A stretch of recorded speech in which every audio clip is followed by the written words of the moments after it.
En los capítulos, en los variados capítulos que ha escrito la historia de la ciencia, pues nos encontramos uno de los sucesos más elogiables, uno de los sucesos más asombrosos y más determinantes que marcaron el futuro de la biología. Me refiero, claro está, al viaje exploratorio, a ese buque fantástico llamado Beagle. Ocurrió en 1831. Una expedición científica con naturalistas, biólogos, cartógrafos, gente dispuesta a catalogar, gente dispuesta a inventariar, gente dispuesta para el asombro. Abierta a los misterios, a las maravillas del mundo, aún por conocer en aquel periodo. Los buques, en su mayoría, seguían siendo propulsados por el viento, por la influencia, por el empuje del dios Eolo. Y esos buques maravillosos avanzaban a latitudes incógnitas, todavía no conocidas o todavía pendientes de ser exploradas. Bueno, pues este buque de exploración, el Beagle, zarpó de Inglaterra para marcar la pauta a seguir por los científicos, por los biólogos en el futuro. En ese buque, enrolado, iba un joven licenciado de apenas 22 años. Su nombre, Charles Darwin.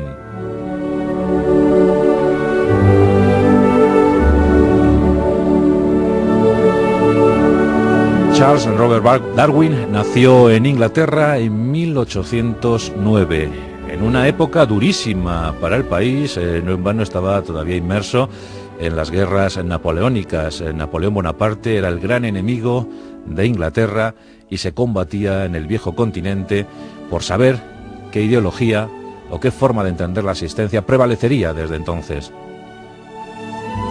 En ese contexto vino al mundo Darwin, que era además el quinto hijo de una familia muy acomodada, una familia de alto standing, una familia de gran cultura, de elevada cultura, que procuró para su descendencia, para su prole, pues los mejores estudios posibles. Y en ese sentido, Charles Darwin no defraudó a sus progenitores.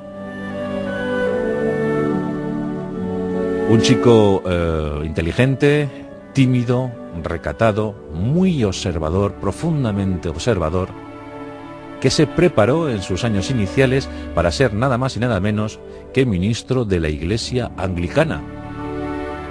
Iba a ser sacerdote, clérigo. Esa era la que él pensaba su vocación. Pero la naturaleza llamó a las puertas, llamó al corazón de Darwin. Y pronto, tras ingresar en la Universidad de Cambridge, se percató que lo suyo era observar el entorno, el ambiente, los paisajes, y preguntarse el origen de las cosas, el origen de las especies, el porqué de la vida. Cabe comentar que algunos naturalistas, algunos científicos del momento que impartían sus clases, que impartían magisterio en Cambridge y Oxford, las dos universidades por antonomasia, pues gozaban de grandes eruditos en las disciplinas académicas que cada uno se pudiera imaginar. Bien, pues en el caso de las ciencias naturales, en el caso de la biología, pues bueno, teníamos por ejemplo a Heslop, que supuso para el joven Charles una fuente auténtica de inspiración. Él fue quien le animó, este célebre naturalista inglés, fue quien animó a Darwin a empezar a prospectar la naturaleza, a empezar a investigar en los terrenos de la botánica, de la biología, esas ciencias todavía casi vírgenes. Bien, pues Darwin, inspirado por su profesor, por su gran mentor, decidió, una vez licenciado, embarcarse en el gran Beagle, en el gran buque Beagle, que se preparaba, que se pertrechaba en Inglaterra para esas rutas de exploración. Y con tan solo 22 años le tenemos inscrito, eso sí, sin cobrar. Fue gratuitamente, se inscribió gratuitamente, fue voluntario, dispuesto a trabajar y a aprender mucho sobre las ciencias naturales, las ciencias de la naturaleza. El buque Beagle, el barco, era un navío, pues, señor, tenía un porte majestuoso Y bueno, la verdad es que la aventura para la que fue designado no le iba a la zaga. Había que circunnavegar casi la Tierra, había que ahondar en los misterios del planeta Tierra. Y para eso los mejores de cada rama, de cada sector, se instruyeron, se avezaron y se alistaron en esa expedición legendaria. Y de esa guisa, una expedición que duró 5 años, sirvió para que jóvenes como Charles Darwin se instruyeran y dieran a conocer sus intuiciones al mundo. El buque hizo escala en las Islas Galápagos, esas islas pues, que nos recuerdan el origen del planeta, esas islas intactas, apenas holladas por el pie del ser humano y que se encuentran frente a las costas de Ecuador. El Beagle llegó a las Galápagos y allí, durante un tiempo, los estudiantes, los profesores, los que recolectaban nuevas especies, la verdad es que disfrutaron de un tiempo muy especial. Aquello jamás o apenas había sido visitado por el ser humano. Y es aquí donde Charles Darwin se percata de algo prodigioso. Hasta entonces, hasta esos momentos del siglo XIX, prevalecía una teoría sobre lo que había pasado en el planeta Tierra. Y esta teoría, llamada catastrofista, advertía que el planeta había sufrido una suerte de hecatombes casi consecutivas que habían ido dando al traste con la vida en el planeta. Y que de todo aquello solo había quedado pues resto fósil. De hecho, la última hecatombe se la consideraba, porque bueno, la religión influía mucho en aquel tiempo, pues la última hecatombe era el diluvio universal. Tras el diluvio solo había quedado lo que el bueno de Noé bien hubiera podido salvar en su arca. Esto hoy suena raro, ya lo sé, pero entonces era lo aceptado, era lo ortodoxo. El diluvio universal, el arca de Noé, las especies que se habían quedado albergadas en el arca y poco más. Lo demás había desaparecido, se había extinguido. Y es porque esta teoría estaba muy considerada, estaba muy aceptada, porque la Biblia todavía era lo que, bueno, lo colocabas encima de la mesa y ante eso todo el mundo reverenciaba. Había otras teorías, claro está, por ejemplo la de Thomas Malthus. Malthus hablaba de la supervivencia de la especie. Lo que decía Malthus es que el ser humano había evolucionado por necesidad. La alimentación había sido la circunstancia dominante en la supervivencia del ser humano. Cada generación se hacía más lista, se adaptaba al medio, se adaptaba a la pobreza de recursos y conseguía sobrevivir. Otros no tenían tanta suerte y fallecían. Al final, la consecuencia era que los supervivientes eran mucho más inteligentes, más adaptables que los que no lo habían conseguido. Y que por eso, una generación tras otra, el ser humano mejoraba como especie. Eso decía Malthus. Y Charles Darwin, que se va fijando en estas teorías primigenias sobre la evolución, también se percata sobre las diferentes especies de tortugas que habitan en las Galápagos. Y ve que aunque en origen bien pudieron compartir un camino común, pero que las tortugas que habitan en tal o cual isla luego han adoptado formas distintas de buscarse la vida, de buscarse la subsistencia. Y comienza a pensar en una lógica evolución de las especies. Esas tortugas de las Galápagos son las que inspiran al joven Darwin en lo que será la piedra angular de la biología moderna, el origen de las especies. Y es que, como os digo, la religión influía mucho entonces y se pensaba que Dios había creado las especies tal y como eran y que habían permanecido inmutables durante toda su existencia. Vamos, que las jirafas eran jirafas desde el origen, los elefantes de igual modo, los leones, los hipopótamos, todo había permanecido invariable desde su creación. Esto está sustentado en el movimiento creacionista, que luego se enfrentó tan terriblemente, ¿no?, a los evolucionistas. Bien, pues aquí tenemos a Charles Darwin empezando a esbozar, empezando a apuntar sus primeras notas sobre el origen de las especies. Tardará muchos años en fraguar, porque era un hombre muy recatado, ya os digo, muy tímido, y que le gustaba contrastar cualquier información antes de publicarla. Estuvo muchos años, más de 20 años, preparando esta teoría, esta singular teoría.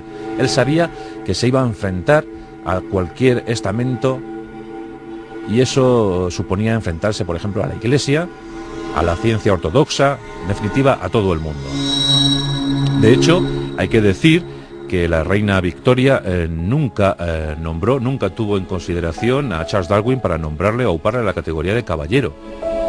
Que bien lo hubiese merecido, ¿verdad? Sí que está en el panteón de hombres ilustres, sí que está ahí, pero no como caballero. En 1823 vino al mundo, en el país de Gales, Alfred Russel Wallace. Es uno de los claros precursores del movimiento ecologista. Es un viajero por excelencia, realizó sus estudios en la Amazonía, en Australia, en el sudeste asiático, en islas como las Molucas. Un hombre que también empezó a trazar en su mente pues toda suerte de intuiciones sobre la evolución de las especies. A nadie se le escapaba que algo había ocurrido, que eso del inmovilismo, de ser inmutable, pues no iba con el espíritu científico. Pero Russel Wallace pensaba que en esa evolución también había intervenido Dios, el sumo hacedor. Cosa que Darwin discutía más. Finalmente, los dos, Darwin era más veterano, Russell era más impetuoso, pero los dos coincidieron y en 1858, pues instigado por Russel Wallace, Darwin se anima por fin a publicar su particular teoría sobre la evolución.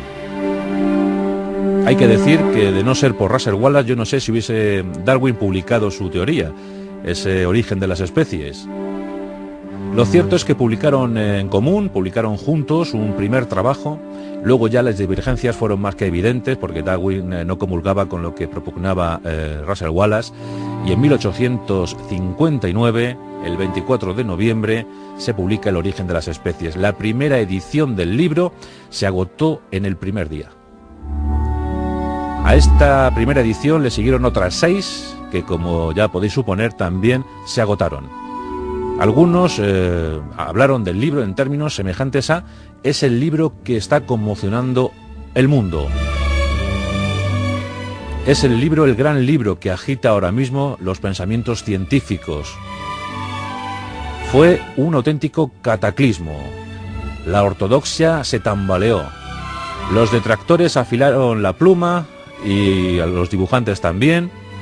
Y todos empezaron a decir que este chalado de Darwin pues nos había emparentado directamente con los simios, que habíamos evolucionado de los simios, que eso era una osadía tremenda. Evidentemente esto ya sabemos que no fue así, pero en aquel momento Darwin, ese pensamiento rozó muchísimo lo que 50 o 60 años más tarde sería aceptado con los estudios de la genética. Qué pena que dos mentes tan lúcidas como Darwin y Russel Wallace llegaran a enfrentamientos tan agrios, ¿verdad? Dando origen, no a las especies, sino al creacionismo y al evolucionismo. Las dos escuelas estuvieron enfrentadas y de hecho hoy en día siguen enfrentadas. En los Estados Unidos de América tenemos el ejemplo, han ido incluso a los tribunales. Pero fue aquí, en este año de 1859, cuando la ciencia se conmocionó ante la visión preclara de Charles Darwin. El origen de las especies es la piedra angular de la biología moderna. Yo creo que cualquier biólogo de hoy en día ha admirado, ha querido, se ha interesado por la biografía, por la historia de Charles Darwin. Él falleció en 1882. Russel Wallace viviría mucho más, hasta 1913. En todo caso, longevos fueron. Sentaron cátedra, crearon escuela con innumerables discípulos que siguieron sus postulados en una vertiente y en otra. Pero qué grandes hazañas, ¿verdad?, para la ciencia, que luego, claro, el siglo XX se encargó de poner en su justo término. Pero de no ser por gente como Charles Darwin, ¿verdad? Pues yo creo que hoy no seríamos como somos. Nuestros científicos no investigarían como investigan. Son los grandes héroes de la ciencia moderna. Y todo gracias a que un joven inquieto, dispuesto a pasar 5 años de su vida en una expedición sin cobrar, solo con el afán de aprender, con el afán, con la voluntariedad de trabajar, de instruirse en algo tan novedoso como la biología, pues 5 años de su vida consagrados a un viaje, el del buque de exploración Beagle, y a una escala legendaria, cuando recaló en las Islas Galápagos. Charles Darwin, sin duda uno de los nuestros.